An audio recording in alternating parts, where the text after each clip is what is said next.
just want to add an analogy of what I think the whole strategy looks like, right? There is a bottle of water with holes in it. I think what Red Bull and Mercedes have done is that they've proactively kind of gone and studied what all of those holes, and they've kind of more or less plugged it in. Ferrari seems more like the water is poured and then they're holding 2, 3 holes and suddenly they realize, oh, the down is leaking. Oh, then they plug it here, right? But then suddenly something else is open and then they plug it, right? So it's becoming more reactive kind of a game. That's why we keep seeing every single race one mistake is made. The next race probably that mistake is not made, but a new mistake is made, right? So it's that whole chasing of things.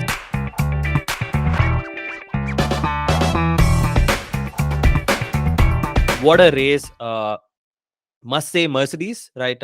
They were the team to talk about, especially the Belgium GP. They were all around the place. I mean, you knew that they had some changes because coming back from the whole holiday season, there was talk about Mercedes getting some crazy upgrades and stuff. But suddenly you see Hamilton 1.7 seconds behind, right? And there's the radio call wherein they say it's 1.2 and he's like 1.7 and he's like, what? What? Yeah. He's like, what? 1.8. What a bounce back, right? Amazing bounce back from them. You literally had whatever in your mouth, right? When especially that overtake of George against Lewis Hamilton. I know a lot of emotions are running through your head, right? Obviously, Ferrari was not there, but you thoroughly enjoyed, and we thoroughly enjoyed the Mercedes race. But what was your broad assessment of where Mercedes is going, right? The general direction of the team itself in the season. I think Mercedes is progressing way better than what Ferrari is, or even Red Bull is for that matter. Because I think we discussed some time ago that Mercedes' graph right now is much more upwards. Their growth trajectory is much more steeper when compared to Ferrari or Red Bull. Ferrari has somewhat plateaued over time, and we are not seeing the results that we saw in the beginning of the year. Kind of disappointing. At the same time, it is great to see a battle of three people in the front. You know, three people, three different teams, three different prodigies, I would say, competing for the win. And actually, it's not three, it's more than three right now, because if you look at it, both the Mercedes drivers are performing, and then there is Max, and Science is coming somewhat touch and go, and Checo is not being able to there in the front. And literally, we were sitting and praying that something should happen. Somebody should do something. For a change, it was not Nicolas Latifi this time, but it definitely was a crazy strategy game, literally like a game of chess. And Mercedes are back in that, mind games Yeah.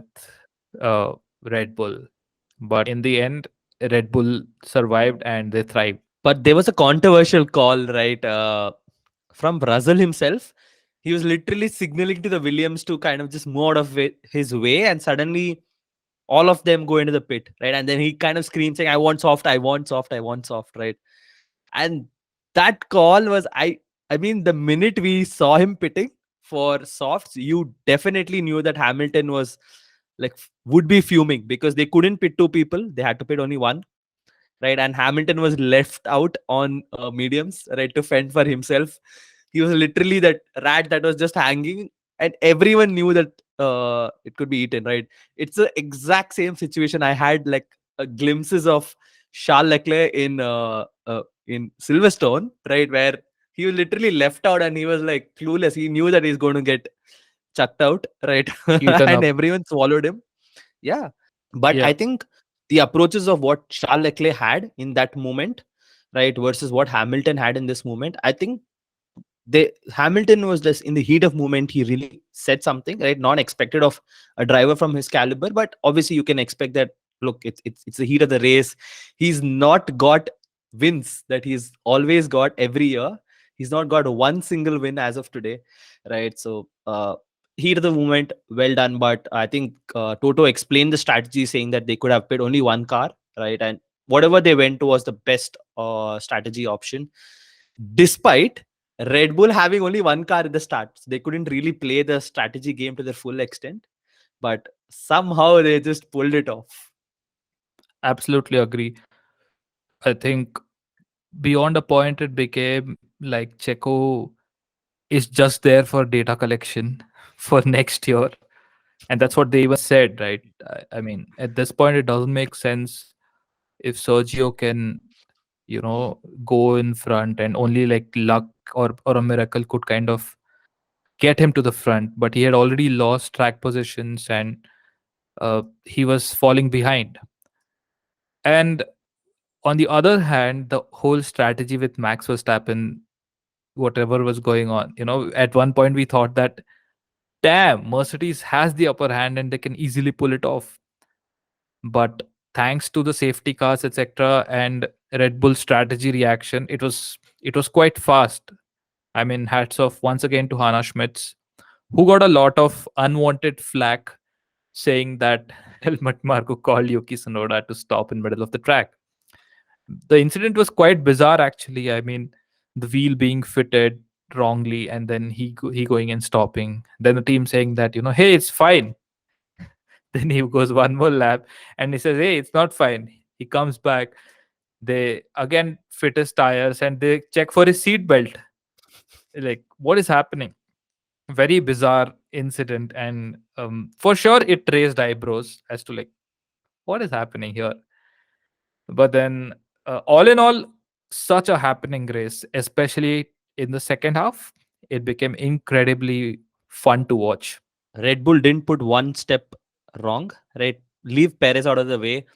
There was obviously that pressure. The whole we saw the sea of orange, rather say ocean of orange, right? And everyone would have wanted Max to win.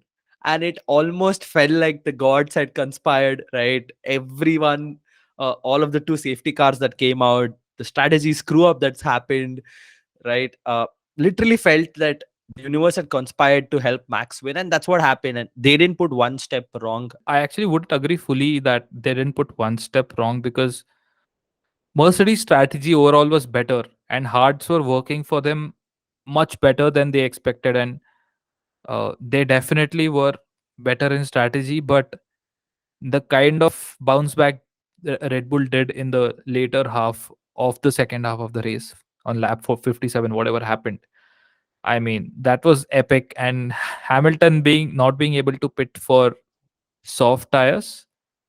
Uh, but again, Nico Rosberg, he has defended Mercedes' strategy in this place, because a lot of people said that, hey, Hamilton must have pitted and he would have, easily overtaken Max, etc. But then that would be very challenging, because Max also would have been on new softs, and Russell was anyway going to be behind Verstappen in any case, right? Even if he pits or if he doesn't pit. So And he the thought. track was difficult to overtake. That's also there. Right? Exactly. So they left, okay, saying that, Hamilton can have at least track position, if not for the new set of tires behind Max. So I feel like there was also that error of Hamilton where he started off too early after the race restart on lap 57, I believe. And it was like within no time, Max reacted. And if you see the analysis done later, so the rule says that when you're restarting the race, only once the race leader crosses the start line, then only the next guy is allowed to overtake. And if you see Max's positioning, he's literally, you know if Hamilton's nose is here, Verstappen's nose is probably a meter behind. He's that close. And I don't know how Max calculated that thing, that by the time I cross the line, within a second I'll be ahead of Hamilton. I don't know how he did that, but he did it. And I mean, there was like one chance and he just grabbed it. It was Abu Dhabi all over again. Also, I think whenever people say that, whenever the commentators say that, lap cars may now overtake, it's all Abu Dhabi deja vu for people, especially for Hamilton. But I totally agree. I mean, it is in these crucial points, right, that organizations like Red Bull or Mercedes kind of just show why they are at the top. It is always going to come down to something like this, because we saw that Hamilton lap on lap was setting fastest times, right? Uh, and Verstappen literally had no clue, kinds, right? Because the gap kept coming closer, and we thought, okay, will Verstappen pit now to cover off Hamilton? And but then Hamilton was like unstoppable. Every lap he was kind of just setting faster and faster time, and he was kind of closing the gap until the whole Yuki incident really occurred. But yeah, I think uh, this is where, like we said, is that Red Bull as an organization, right, or the strategy team of Red Bull is very clearly different from teams or strategy. I would include even Mercedes in that. Is that very clearly different from a strategy team of, say, a Ferrari, right? uh, you can clearly, if they ask us to draw the parallels, you can clearly draw the parallel and say, hey, look guys, this is where Ferrari guys, you need to improve here, right? With that being said, Ferrari again, we always land up to Ferrari. Exactly. And Yeah. I also, I don't understand as to why Charles doesn't take calls sometimes on his own. Because if you look at George Russell, he insisted very assertively on getting the softs on his car. I didn't see that from Charles. And I think Ferrari's strategy throughout was very, it looked like they're not proactive. They're like just going with the flow. They had something in mind, implementing that obviously, but they're not kind of reacting to how the race is going. That is a very strange thing I've seen with Ferrari. Why do they not do brainy things? I mean, why? Why is there so much huge gap in terms of strategy, execution, and results from Mercedes and Red Bull on top to someone like Ferrari? Especially when it comes to like top teams, right? I mean, strategy becomes so crucial. Or it's also possible that they broadcast top team strategy more than the bottom team. So we never kind of get to know what is happening. And there's definitely strategy happening in fifth and sixth place and midfield and even behind the field also. You never know. Like suddenly someone comes from 12th to 8th also. That's also great, right? I mean, only when people are in the front, the stakes become like really high. Last year, people didn't care what was Ferrari's strategy and all that because they were clearly, clearly set their expectations at number 3 and they delivered it. But this year, when you set expectations that high and you disappoint like that, I mean, that is truly disheartening. Here I just want to add an analogy of what I think the whole strategy looks like, right? There is a bottle of water with holes in it, and these both, all the teams have that bottle of water, right? I think what Red Bull and Mercedes have done is that they've proactively kind of gone and studied what all of those holes, and they've kind of more or less plugged it in, right? Ferrari seems more like the water is poured and then they're holding two, three holes, and suddenly they realize, oh, the down is leaking. Oh, then they plug it here, right? But then suddenly something else is open, and then they plug it, right? So it's becoming more reactive kind of a game. That's why we keep seeing Yeah. every single race one mistake is made, the next race probably that mistake is not made, but a new mistake is made, right? So it's that whole chasing of things. I mean, from an outside fan perspective, obviously we do not know how much these teams operate at the top level, obviously, but at that level this is very important. I think that's something that comes to my mind. Like this race we had Sainz pit stop, right, which was that hole that the water was leaking from. I mean, a top team shouldn't be doing silly mistakes like this. I mean, if a Haas or Williams do this, that also is pretty bad. But then seeing this thing from Ferrari is quite sad. Not even having a tire. And Matteo Binotto finally he accepted, saying that they asked him what was it, and he said a mess. Like wow, okay. And then the whole, what do you call the tire gun and all that.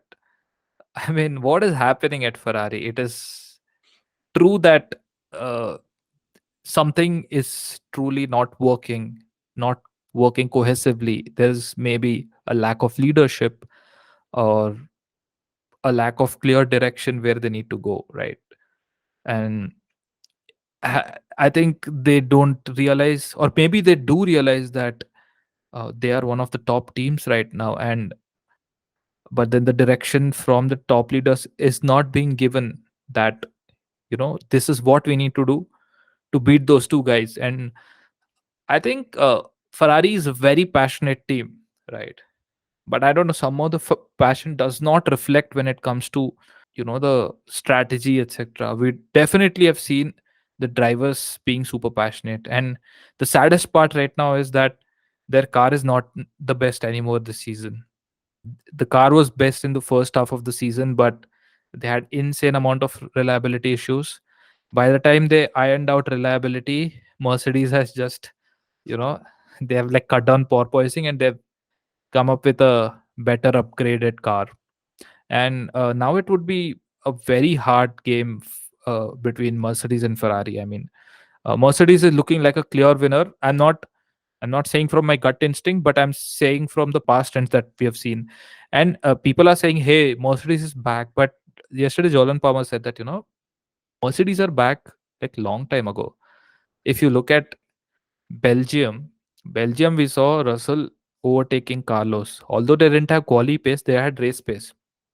And then Hungary, George took pole, and they both ended up in podium. And going back, Silverstone was the point actually where we realized that, oh, Mercedes is actually doing pretty good. I mean, Hamilton started setting fastest lap after fastest lap then itself, right? So it's a very gradual progress, but definitely a good one.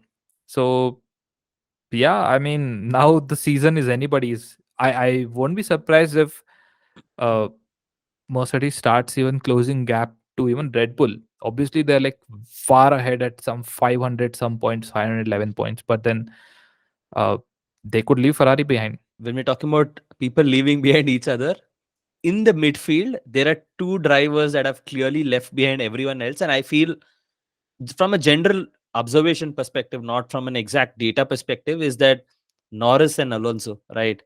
They're driving at some other different level. And I feel sad for Alonso because obviously he's the one who started off pretty much the driver market, right? The domino effect.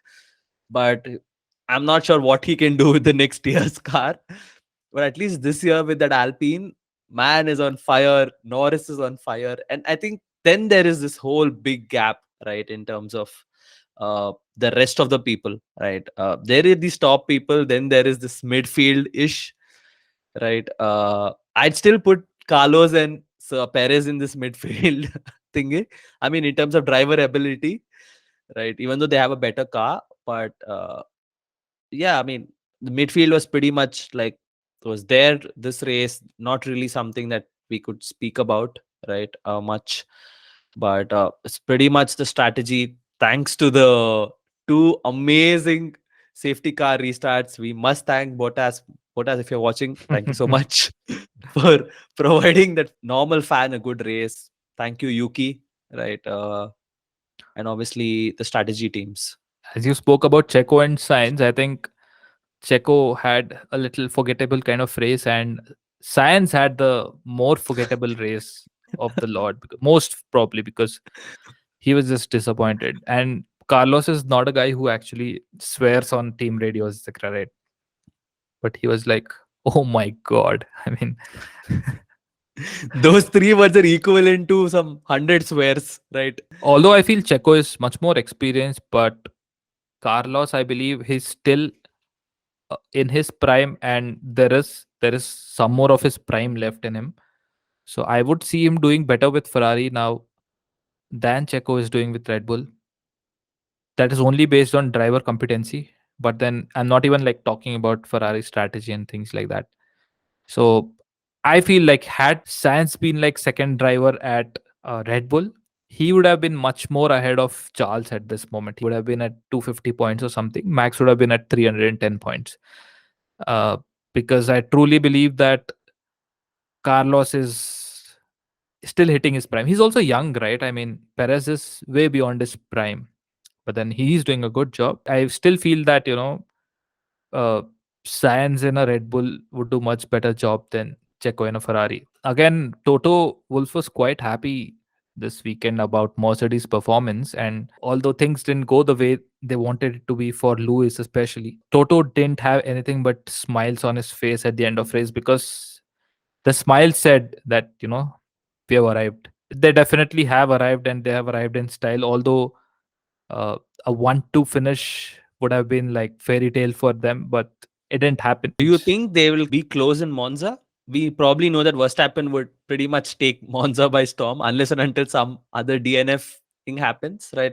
But do you think Mercedes can kind of show Ferrari their place, or would it be like a neck and neck with Ferrari and Mercedes? I think absolutely Mercedes would be ahead. I could say that probably if things go wrong for Mercedes a bit, then Ferrari could end up in P3. But I don't see any reason as to how the Ferraris can be in 1 or 2 or anything. Although that's the dream, because in Monza, having a car like Ferrari and winning in red is unforgettable. Like the moment of Charles from 2019 is truly that Oscar worthy kind of moment. So yeah, I mean, Tifosis would be extremely disappointed if it didn't happen, but I think they're already super disappointed. So you can't you can't further disappoint them. So getting one guy on podium itself would be enough, I feel, at this point of time. But speaking of Alonso and the whole driver market that you kind of spoke about, right? I mean, lot is happening in the silly season right now. So what do you think? Who's coming there? I mean, we know that Gasly might go to Alpine, right? It's more or less there is that loose talk that was kind of captured on the camera, right? Where he's supposedly talking that the contract is almost done. Uh, I mean, plus or minus a few things. Uh, he's going to Alpine, and AlphaTauri is interesting because they seem to be getting Colton Herta, who McLaren has in their bag, right? And he could come for AlphaTauri, right? And there's a conditions apply because he has to get a super license, right? Yep. And it's difficult. He has to have some FP1 runs, or And there, I think, uh, five or six FP1 runs. I don't know how they would make it happen, but there was an interesting thing, right? And I read about it much before this thing happened, was that if they do that, if F1 allows that, it would be a low show in confidence in their own, the way the F1 format is, right? Because now it's open to everyone. Then what's the use of having this whole progression, having F2, F3, right? That so I don't know how it would be taken, because see, you just need a rule to be bent once, right? And then everyone can make use of it afterwards, right? Will they just bend it just for once? Not sure. Who would be the team leader in AlphaTauri? Is Yuki there? I don't think so at all. Colton Herta hasn't even raced F2, F3 to know what formula, like how to drive a Formula One car in terms of that level and how it operates, right? Uh, I don't know. It's such a long learning curve for him in such a short time. Absolutely. Speaking of these so many random drivers coming in, uh, do you know who's going to test for Alpine in Monza next week? No, no. Can you please tell me? My Yeah. heart is racing. Uh, Mr. Jacques Villeneuve is going to test for Alpine coming weekend in Monza. And Seriously? yes, Why? I have I no mean, idea. No I did fucking I idea. I mean, oh he retired in I saw that. 2004, 2005, and he was 1997 Formula One world champion. No, but I don't think he's going to be there for free practices. But basically, what is happening is it's part of the 25th anniversary celebration of his world championship title achieved with Renault powered Williams in 1997. Hmm. Villeneuve drove for Enstone team in the last 3 races of 2004, along with current Alpine driver Fernando Alonso, earning 2 10th places and 1 11th. Okay, okay, okay. Thank God. I thought he was going to come for free practices. But okay. Good to know. Yeah. Good for a change. I hope one day, uh, you know, Kimi comes and drives Ferrari also, or Seb, not What if Alonso. they have what if they have one day that all the drivers that they respect the most in each of these teams, they just have one GP? right? And that's going to be a fundraiser kind of sorts, but it's going to be amazing. I'd pay anything to go for that. I swear, really. I mean, all the teams, they should come together, all 10 teams. They can pick whoever they want and they just go for it. And imagine Haas will pick someone like Nico Rosberg or Seb or someone like that. Or Grosjean. Yeah, Grosjean. Or it should be something like, Battle of Champions, past champions, like someone like Raikkonen or Jensen Button or even someone like Nigel Mansell and, those legends of the sport. Unfortunately, the greatest two, Senna and Schumacher, I mean, they won't be there, but then Something that makes me feel sad today is that two very capable drivers in today's grid may or may not find a place. absolutely sad because Dynamic is heart of F1. I've said it many times before. Seb and Dynamic, definitely that 2014 Red Bull pairing is in the heart of F1 right now, and both of them leaving would be such a sad thing.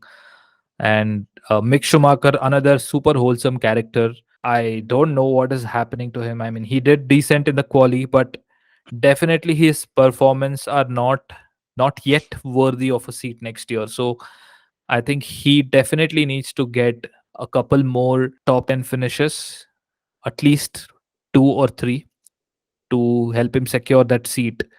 Or maybe, who knows, to move to another team probably. But right now it looks very difficult. At least Mick Schumacher's contract is getting over, but then he has Haas, so Haas might retain him. But chances look nothing but bleak right now for Daniel Ricciardo, and it very much looks like he's not going to be in F1 next year. I mean, reserve driver role is useless. I mean, stay in Haas and be a driver instead of being a reserve driver at Mercedes. Because even Nick DeVries is a reserve driver. What is he doing?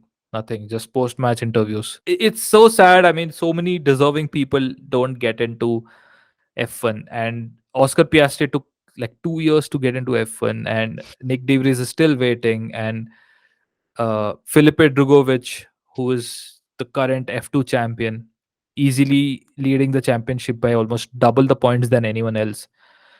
Uh, he doesn't find a seat anywhere, right? I think he's a reserve driver right now, right? For Yeah, he may become a reserve driver for AlphaTauri. That's what is the rumor that's going on. and he might replace Sergio Perez in 2025. Maybe. Maybe, who knows? Yeah. With that being said, the Tifosi, the question to the Tifosi here: what are your expectations from the Temple of Speed? My expectations is that Ferrari right now doesn't have much pace, but I just hope that they don't screw up on strategy. Apply some brains and get the cars to the front. If not P1, at least a P3 or P2. I would be happy to see one of the Ferraris on podium. Both Ferraris would be great, really amazing. The dream would be Leclerc winning, obviously, and Sainz being on second, or even the other way around, because at this point it doesn't matter who comes first or second. Max has already sealed the championship, but that would be the dream. But it is very utopian, and utopia has two meanings. One is derived from, I think, Latin word called utopos, which means a beautiful place, and the other one utopos, which means a place that cannot be. So right now it is utopos and not utopos. So that's where we are, and pretty sure Max Verstappen first, Lewis Hamilton second, and George Russell third. That's my prediction for Monza. What are your predictions of top three? I think Verstappen 1, Hamilton 2, and Leclerc 3. I think these are my predictions. And then Russell will be fourth, and Sainz will be fifth, and Perez will be sixth. Maybe. I mean, that is obviously that part. Russell will be fourth, definitely. Sainz and Perez, I think there'll be a combat in terms of who will come up, right? Because in terms of the circuit, we all know it's power circuit, right? Everyone will come with the least amount of drag, right? In the rear wing, it's almost this, right? The rear wing, the rear wing. Sorry, not the veer wing. But yeah, I mean, everyone knows the setup. Everyone knows what it is. One of the fastest circuits in the world, right? And definitely a fast car like Verstappen. I mean, it needs to be there on the podium, right? So there's no two words about it. The the next after the first people, right? The other podium places is what's going to be interesting. What do you think will happen in the midfield, or is it some, or can midfield even play a role in this race? I believe Alpine will do well, especially Alonso, because Alpine cars are fast right now, although their team is very not so fast. Uh, but Alpine cars are definitely fast, so they'll do well. But I don't think this track will suit much for someone like a Haas or McLaren. Also, it is quite kind of 50-50 because Lando is able to push the car, but not Dan Eric, sadly. So I think we'll see another top 10 finish by Lando, probably a P7 or P8. But I believe that Alpines will score more points than the McLarens again. And speaking of Ferrari, as long as they don't screw up, they'll still be there on P3 to P5, somewhere between that. But front row looks like Verstappen, Russell.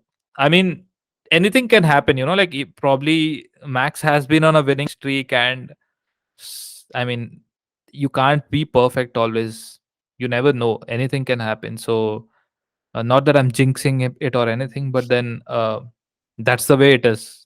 Although it didn't happen like that for Sebastian Vettel back in 2013, second half, when he won every single race of the second half, that is 9 in a row. And we are seeing a 4 in a row for Verstappen right now, which is humongous.